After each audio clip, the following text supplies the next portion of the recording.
It's thought that the Parkinson's is sort of the cells are died because of the buildup of the tau power products or something like that, intra-inclusion bodies that build up to the point where it pops the cell wall and the cell dies. So you have the buildup of debris inside of those cells in the area of the basal ganglia that actually result in the death of the brain cell. And then I think for here's with the champ here's inflammation, repeated about for inflammation.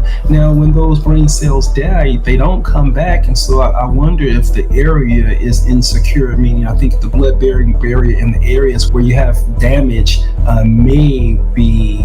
I'm not sure if the blood-brain barrier can be repaired in those areas. The mechanism for Parkinson's is basic: is the buildup of the inclusion bodies that result in cell death. But in this case with Muhammad Ali, I'm thinking that inflammation played a role in it also. And the reason why is that he had other types of behavioral besides just movement. I would think the hyperdopaminergic state of a boxer would probably be too much for his hippocampus and the parts of his brain. So I think being in that state isn't good, that the hyperadrenergic state isn't good. And I think that being in that fight or flight modality causes damage to certain vulnerable area, particularly the hippocampus. That's why victims of chronic stress and abuse usually have memory and then begin to develop cognitive problems as a result of that. So I think that there's a vulnerability being in a fight of your life.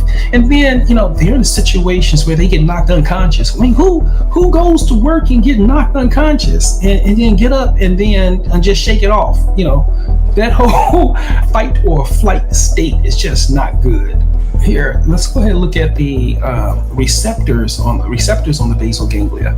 So after you sort of understand the receptors that are located on the basal ganglia and how they operate, then you sort of begin to understand exactly what medications to use to treat these disorders, right? And so the issue is the death of dopamine neurons in the basal ganglia, specifically in the area of substantia nigra. You can see it on autopsy when you look at methylene blue stains. So it's the loss of dopamine, and it's dopamine hypoactivity, and this leads to the hypoactive network.